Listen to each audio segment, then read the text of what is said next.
Pemirsa,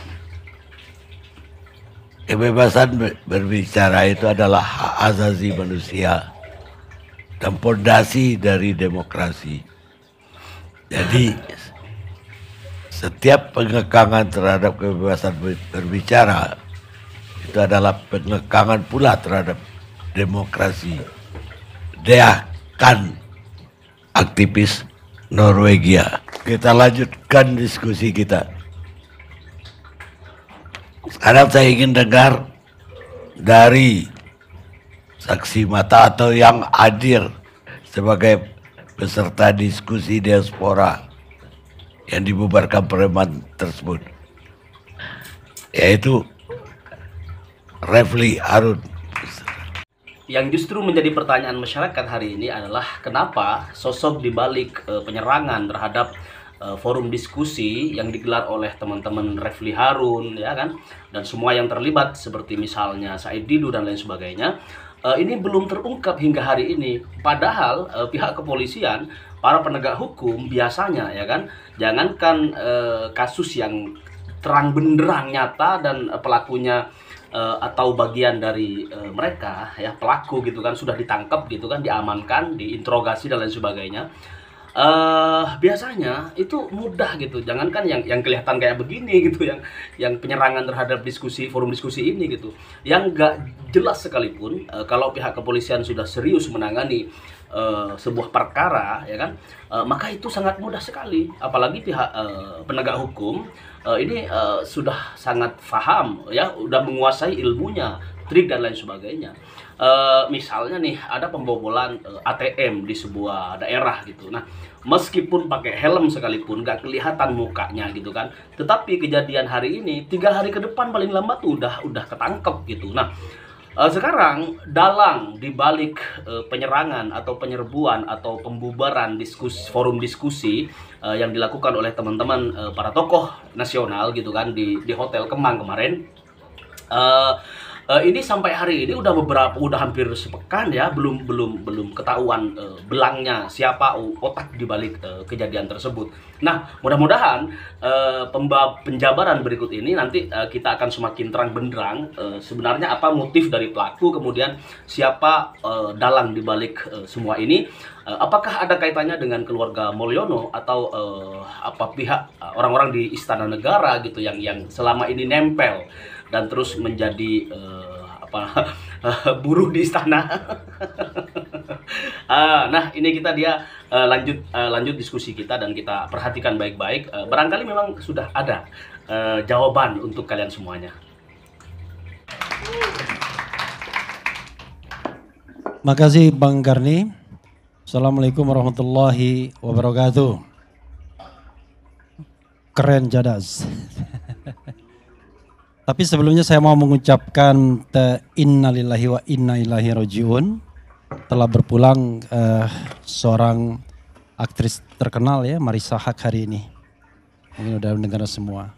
Saya kira beliau termasuk orang yang perlu juga kita mention. Bang Karni, terima kasih ya. Ada 2 hal yang ingin saya sampaikan. Fakta dan sedikit analisis. Nah, soal fakta ini saya mendapatkan kronologis dari Ketua Umum FTA, Forum Tanah Air, yaitu Tata Cassandra dan juga Doni sebagai ketua hariannya. Saya bacakan sedikit dan kemudian nanti akan saya tambahkan dengan apa yang saya saksikan sendiri. Dia menulis begini, kronologis tindakan anarkis dan persekusi dari kelompok tidak dikenal terhadap acara silaturahim kebangsaan diaspora bersama tokoh dan aktivis nasional yang diselenggarakan oleh Forum Tanah Air. Dia mulai dari tanggal 27 September 2024 pukul 22.05. Panitia acara sudah berkoordinasi dengan pihak manajemen hotel terkait persiapan acara di Magzi Ballroom Grand Kemang Hotel. Kemudian pihak manajemen hotel menginformasikan bahwa telah berkoordinasi dengan pihak aparat keamanan setempat. Jadi siapa bilang mereka nggak tahu. Kemudian pihak aparat keamanan melalui manajemen hotel meminta jaminan dari panitia acara bahwa acara tersebut tidak akan terjadi kericuhan dan tidak mengganggu tamu hotel yang lain. Kemudian panitia pun menjamin bahwa tidak akan ada kericuhan dan tidak akan mengganggu tamu hotel lain karena acara tersebut adalah forum diskusi akademisi dan intelektual. Itu malamnya. Kemudian tanggal 28 September hari H 2024 sekitar pukul 07.00 pihak keamanan hotel menginformasikan kepada panitia menunjukkan surat pemberitahuan akan ada aksi dari pihak lain dan menunjukkan sprint kepolisian. Kemudian panitia melanjutkan persiapan acara di Maxi Ballroom sarapan dan briefing. Sekitar pukul 08.00 sampai 08.30, panitia mendapatkan informasi bahwa di luar hotel sudah ada aksi demonstrasi dari pihak yang tidak dikenal. Kemudian panitia melanjutkan persiapan acara di Maxi Ballroom Hotel sesuai dengan arahan dari pihak keamanan hotel. Sekitar pukul 08.30 sampai 09.00, pihak manajemen hotel mempertemukan panitia acara dengan pihak kepolisian. Dalam pertemuan ketiga pihak, manajemen hotel menginginkan acara tersebut untuk dibatalkan. Sudah pagi-pagi. Namun aparat kepolisian mempersilahkan untuk melanjutkan acara dan memberikan jaminan kepada panitia bahwa acara akan berlangsung dengan aman dan menjamin demonstran tidak akan masuk untuk mengganggu acara. This is the questionable. Ini bertanya, kita pertanyaan yang menarik ini nanti kita jawab. Kemudian aparat kepolisian meminta panitia dan peserta acara silaturahim kebangsaan tidak keluar area hotel dan menemui masa aksi untuk mencegah terjadinya hal-hal yang tidak diinginkan. Oke. Pukul 09.00 10.30 tamu sudah mulai berdatangan dan memasuki Maxi Ballroom Hotel. Acara di ruangan diisi dengan ramah tamah, coffee break, pengambilan gambar dan video tokoh, termasuk saya dan Said Didu. Bersamaan dengan itu, manajemen hotel, aparat kepolisian dan panitia beberapa kali berkoordinasi terkait kondisi keamanan sekitar. Sekitar pukul 10.30 menjelang acara dimulai, terjadi penyerangan secara brutal dan anarkis di dalam Maxi Ballroom Hotel yang sama-sama kita saksikan videonya. Tindakan premanisme tersebut merusak properti hotel, panitia, media dan tamu undangan. Para preman juga mengintimidasi panitia dan tamu undangan dengan berteriak, memaki, mengancam, melempar, menendang dan memukulkan properti ke meja para tamu. Tidak langsung ke badan ya. Di luar ruangan acara, panitia mendapatkan informasi bahwa telah terjadi pengeroyokan dan pemukulan dari pihak preman, terutama kepada petugas keamanan hotel.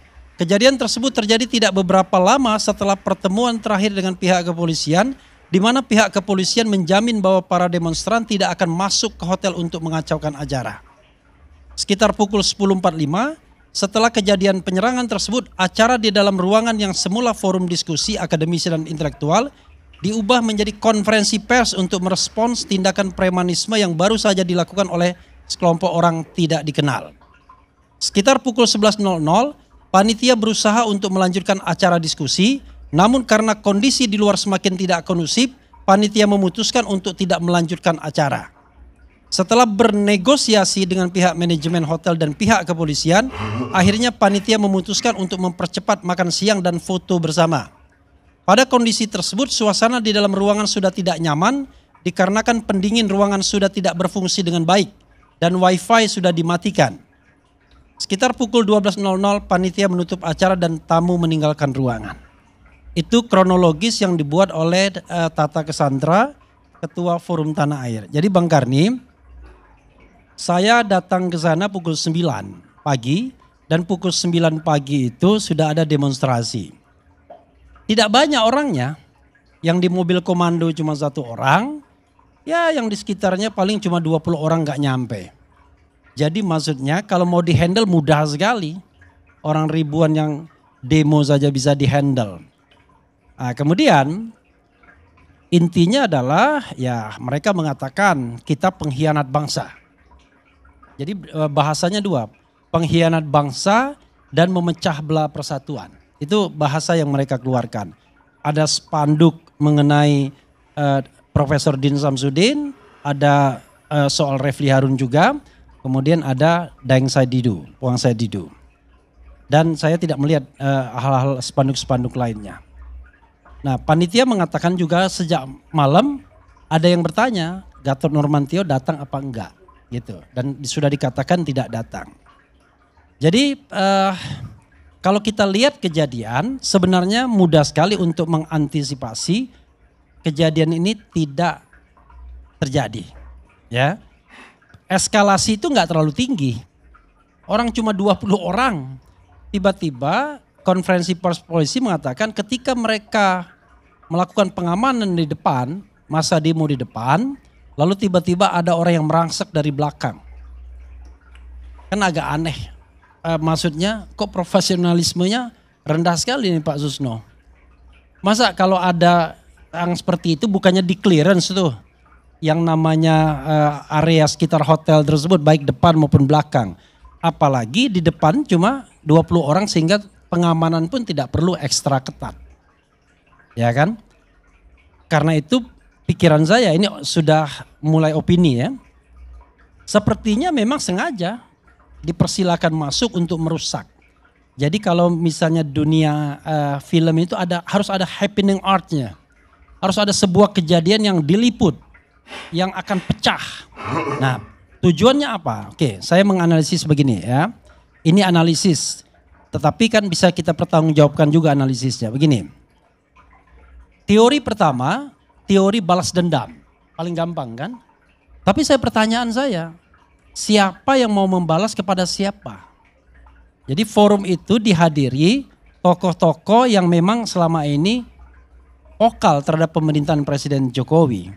Tetapi kalau cuma vokal saja, ini ILC setiap saat mengkritik pemerintahan Jokowi, nggak ada orang yang mau membubarkan, kan begitu. Forum-forum diskusi lainnya, di podcast, di YouTube dan lain sebagainya juga begitu.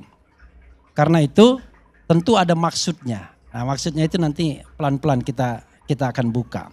Karena itu menurut saya teori dendam rasanya nggak tepat. Karena objeknya itu nggak bisa head to head.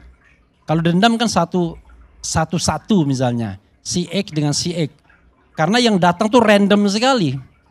Memang rata-rata aktivis yang kritis, tapi emak-emak, ibu-ibu juga ada. Ada puluhan orang yang datang di sana. Jadi random sekali kalau seandainya itu teorinya teori balas dendam. Nah, teori kedua begini, yang barangkali juga bisa kita rasionalisasi adalah ini ada pergantian kepemimpinan yang akan disertai dengan tentu saja penunjukan kabinet dan pembantu-pembantu setingkat menteri. Kalau kita bicara mengenai yang berkepentingan siapa, yang kemudian mau dibidik siapa, maka pertama pastikan dulu bahwa kejadian itu harus bisa terekspos dengan baik. Dan itu menjadi hal yang sangat penting sehingga yang dibidik itu akan dianggap kecolongan, tidak berhasil dan lain sebagainya. Sehingga nanti pikirannya adalah ini tidak qualified lagi untuk menjadi pejabat publik. Let's say kalau kita mau mengatakan Kapolri, ini mohon maaf Pak Susno ya. Kapolri ini kan masih lama masa jabatannya. Kelahiran tahun 69, usianya baru 55 tahun. Pensiun 3 tahun lagi. Lama sekali. Mau diapakan misalnya masa pemerintahan Prabowo ini? Tetap mau dijadikan Kapolri? Atau mau dijadikan menteri yang lain, atau mau jadi duta besar. Yang jelas tidak mungkin dia tetap bintang 4 aktif tanpa jabatan. Seperti Pak Tito Karnavian, belum pensiun dipensiunkan jadi menteri dalam negeri. Nah ini juga membawa spekulasi apakah kemudian ada internal konflik di antara kepolisian agar ada orang yang kemudian didiskreditkan sebagai orang yang tidak mampu menjamin keamanan. Barangkali mereka berharap orang seperti kita ini mengutuk Kapolri barangkali ya. Ya, copot Kapolri ya, dan lain sebagainya karena tidak mampu menjamin keamanan. Tapi ternyata Puang Saididi terlalu asik dengan Pantai Indah Kapuk 2. Sehingga dia tidak mengeluarkan statement seperti itu. Dan unfortunately kalau seandainya tujuannya begitu, gak ada orang yang mengutuk Kapolri waktu press conference itu ya. Gak ada. Daeng Saididi tetap dengan oligarkinya. Saya tetap dengan kebebasan demokrasinya. Nggak ada orang yang maki-maki Listio Sigit. Jadi kalau seandainya tujuannya ke sana gagal. Apalagi eskalasi berikutnya juga nggak mengarah ke sana. Tidak mengarah ke Kapolri. Kalaupun disebut polisi, ya polisi umum saja, polisi pokoknya. Tapi kemudian tidak mengarah bahwa ini ada mastermind yang ingin menyudutkan Jenderal Listio Sigit Prabowo. Enggak terlihat, gagal kelihatan misinya. Itu teori kedua ya, teori konflik internal elit. Nah teori ketiga yang menurut saya yang juga bisa dipertanggungjawabkan adalah teori pengalihan isu. Kalau teori pengalihan isu ini kita bisa lihatnya secara post factum. Setelah kejadian itu bagaimana isu-isu yang berkembang atau berita-berita yang berkembang. Sebelum kejadian, hal yang paling luar biasa di Republik Indonesia ini adalah kritik terhadap pemerintahan Presiden Jokowi termasuk kepada Gibran Rakabuming Raka. Dan kritik kepada Gibran, Fufu Fafa terutama, itu sampai pada sebuah kesimpulan agar dia tidak dilantik. Banyak sekali tokoh-tokoh yang menyuarakan itu. Eros Jarod CS misalnya, kemudian petisi 100 dan lain sebagainya, mengatakan dua hal. Adili Jokowi dan jangan dilantik Gibran Rakabuming.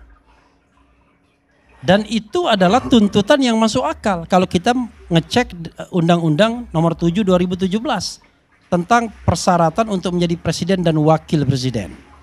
Salah satunya adalah tidak melakukan perbuatan tercela. Pertanyaannya adalah ketika Prabowo dan Gibran sudah dinyatakan sebagai calon terpilih oleh KPU pada tanggal 24 April 2024 setelah adanya putusan Mahkamah Konstitusi, apakah ada kemungkinan mereka salah satu atau keduanya tidak bisa dilantik? Saya mengatakan bisa. Sebagai contoh ini mohon maaf, ketika mereka menunggu dilantik tiba-tiba mereka tertangkap sedang narkoba. Dilantik enggak dia? Enggak dilantik. Ya kan? Karena melakukan perbuatan tercela. Apakah perbuatan tercela itu harus melalui putusan pengadilan? Menurut saya tidak. Putusan pengadilan itu kalau dia melakukan pelanggaran hukum berat misalnya. Atau dia melakukan korupsi dan lain sebagainya. Jadi saya mengatakan Fufu Fafa sudah melakukan perbuatan tercela 5-10 tahun yang lalu dan hari ini. Tidak hanya 5-10 tahun yang lalu. Jadi kalau seandainya Prof. Jimli mengatakan sudahlah itu kan 5-10 tahun yang lalu. Enggak. Saya mengatakan 5-10 tahun yang lalu. Kalau 5 tahun yang lalu berarti 2019. 10 tahun yang lalu 2014. Tapi hari ini juga perbuatan tercela itu dilakukan. Karena melakukan kebohongan publik seandainya parameternya pendapat Roy Suryo yang mengatakan 99,9% Fufu Fafa adalah Gibran. Termasuk Form Spring yang lebih cabul dibandingkan Fufu Fafa. Maka saya melihat bahwa bisa jadi ini mengalihkan isu karena sekarang ada crucial time antara tanggal 1 Oktober atau 2 Oktober atau 3 Oktober besok sampai ke tanggal 20 Oktober. Kalau seandainya kemudian ada eskalasi yang menginginkan bahwa Gibran Rakabuming Raka tidak dilantik karena sudah melakukan perbuatan tercela, sangat mungkin. Dan itu bisa arahnya kepada Majelis Permusyawaratan Rakyat yang baru. Misalnya nanti masyarakat meminta, tokoh meminta agar dia tidak dilantik karena sudah tidak lagi memenuhi syarat berdasarkan Undang-Undang Nomor 7 2017. Kok undang-undang? Tidak konstitusi. Konstitusi itu kalau sudah dilantik. Kalau sudah dilantik, maka dia adalah vice president dan kalau mau diberhentikan kita bicara tentang pemakzulan atau impeachment, pasal 7. Tetapi kalau dia belum dilantik, kita masih bermain di ranah Undang-Undang 7 2017 di mana akhir dari presidential election itu adalah dilantiknya atau diambil sumpahnya presiden dan wakil presiden. Jadi sesungguhnya proses berpemilunya belum selesai. Karena belum ada proses pelantikan atau pengambilan sumpah sebagai etape terakhir dari proses berpilpres. Nah, ini saya kira teori yang masuk akal juga untuk kita garis bawahi. secara post factum saya melihat memang setelah kejadian itu agak surut pemberitaan tentang Fufu Fafa. Termasuk juga oleh para YouTuber yang agak ganas membuat video konten tentang Fufu Fafa ini. Karena mereka terkonsentrasi kemudian untuk menggali mengenai keributan yang terjadi di Kemang tersebut selama 2-3 hari ini. Jadi 28, 29, 30, 1, 2 itu masih pengalian isunya terjadi masih. Fufu Fafa enggak muncul.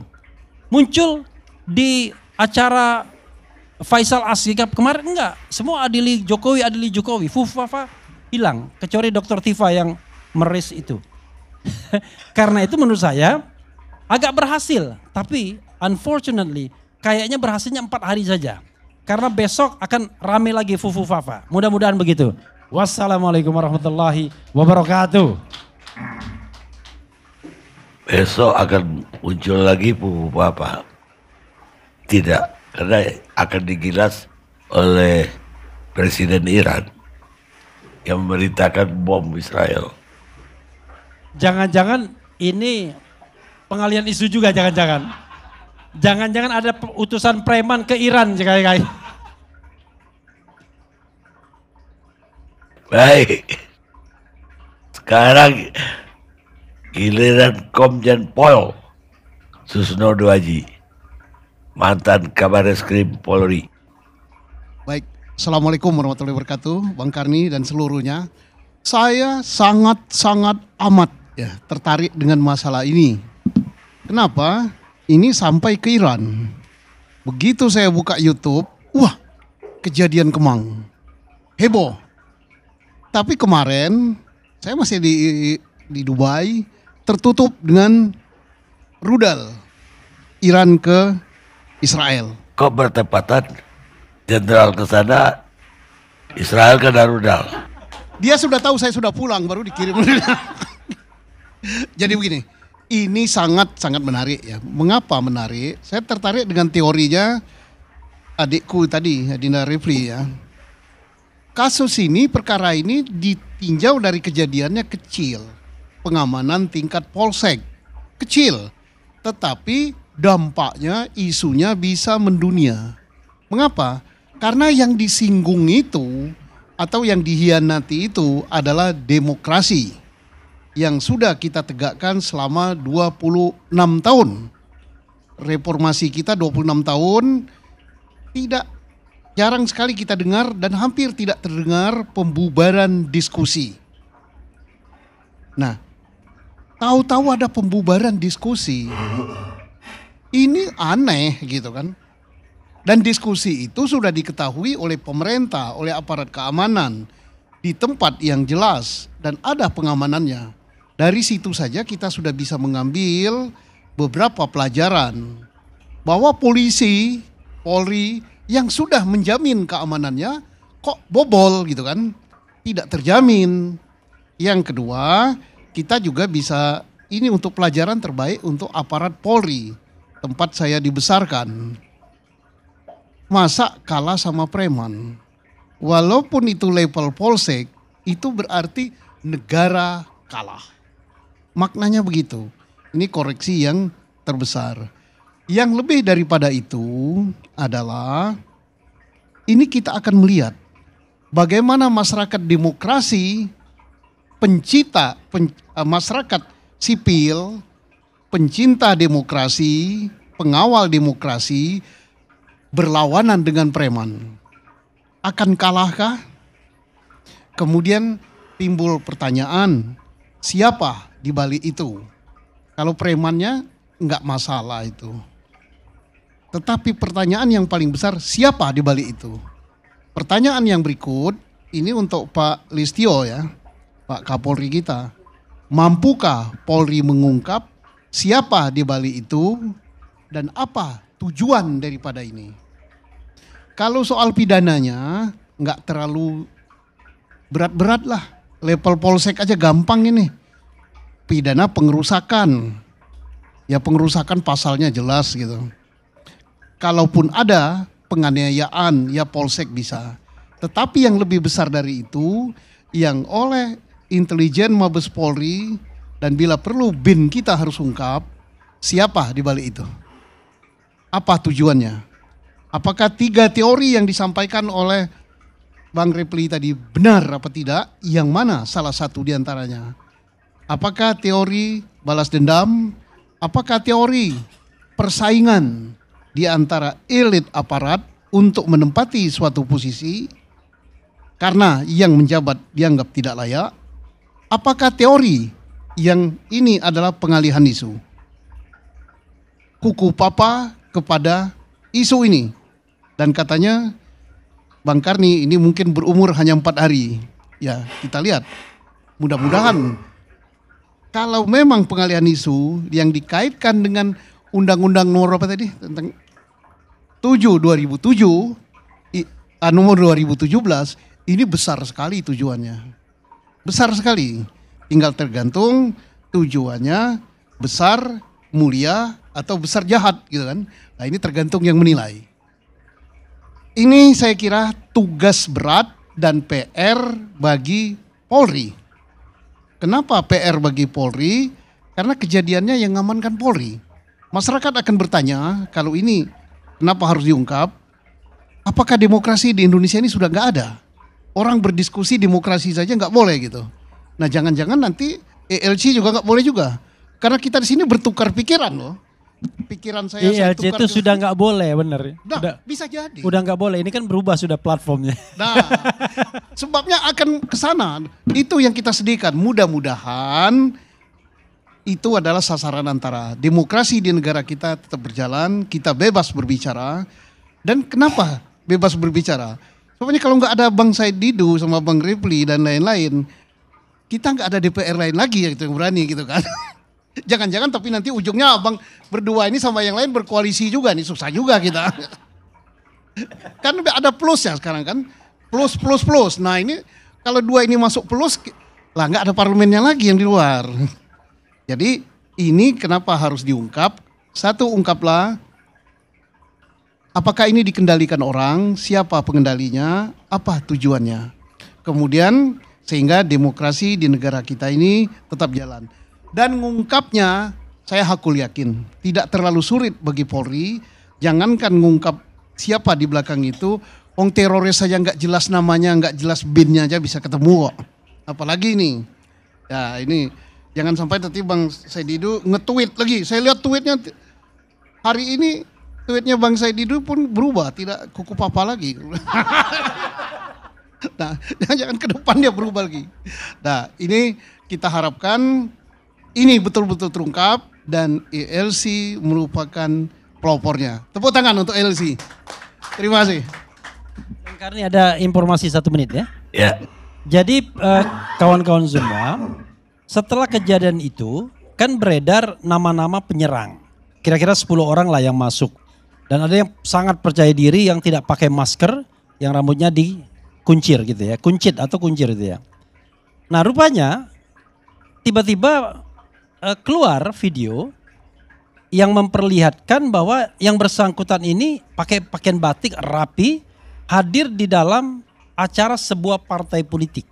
Jadi biar tidak ada tuduhan langsung, sebuah partai politik. Warnanya di langit yang merah. Bukan. Nah, jadi dia hadir di situ dan menggunakan pakaian yang resmi, batik. Jadi bukan pengaman misalnya. Kan orang bertanya-tanya kemudian, kok bisa ya penyerang ini hadir di acara tersebut, lalu kita bisa menskenariokan kan, baru terjadi pergantian kekuasaan di tempat itu, kemudian dilibatkan juga ada istana yang terlibat dan lain sebagainya. Nah karena ini kan bisa dianggap tuduhan, maka saya tidak menyebutkan partainya apa, tetapi kalau penasaran ya nanti videonya kan ada, sudah beredar kemana-mana. Itu tambahannya sedikit. Baik. Walaupun bisa juga dia hadir di situ tidak ada hubungan dengan aksi ke Kemang ini. Baik, sekarang yang terakhir saya minta dari Ferry Amsari. Terima kasih Pak Dato Karni, para senior, pemirsa ya, YouTube ILC yang menunggu-nunggu pesan demokrasi mingguan di forum ini. Dan mudah-mudahan forum ini tidak ikut dibubarkan oleh kekuatan preman apapun.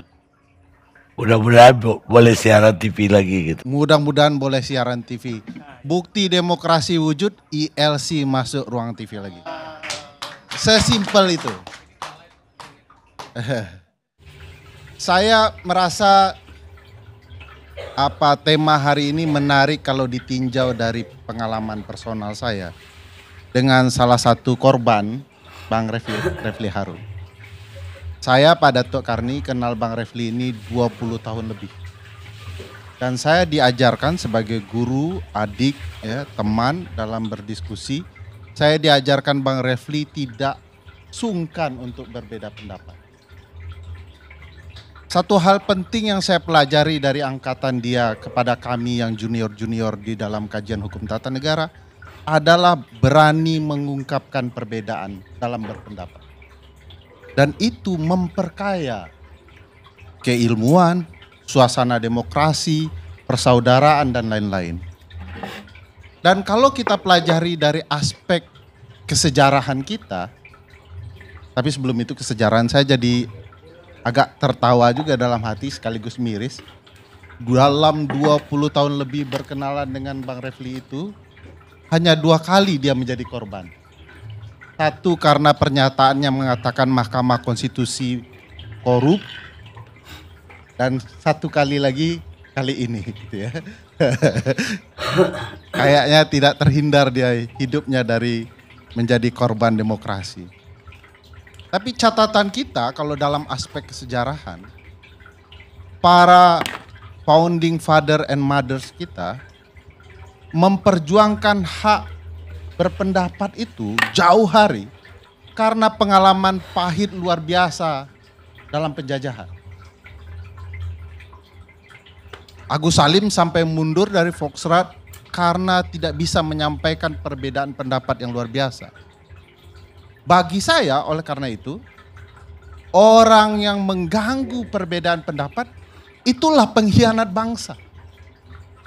Bukan orang yang memperjuangkan berbeda pendapat. Jadi aneh juga, orang yang menghancurkan hak berpendapat menuduh orang yang berpendapat sebagai pengkhianat bangsa. Padahal mereka lah yang sedang mengkhianati ibu dan bapak bangsa kita. Aneh juga, unik juga peristiwa ini.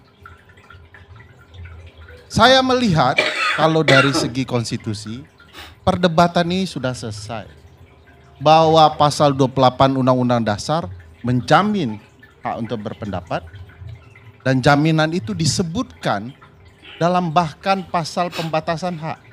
Bahwa untuk memperjuangkan hak memang bisa dibatasi. Ya. Pembatasannya melalui undang-undang. Dan di dalam undang-undang kemerdekaan berpendapat di depan umum, Undang-Undang 998, tidak sama sekali ada soal izin.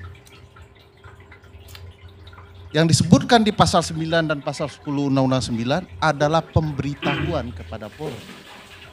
Kenapa diberitahukan? Karena kembali kepada tugas kepolisian di pasal 30 ayat 4 Undang-Undang Dasar adalah mengayomi dan melindungi masyarakat. Kami mau kumpul nih, mau menjalankan tugas dan hak konstitusional kami, mau berpendapat. Maka dia melindungi, datang melindungi mereka.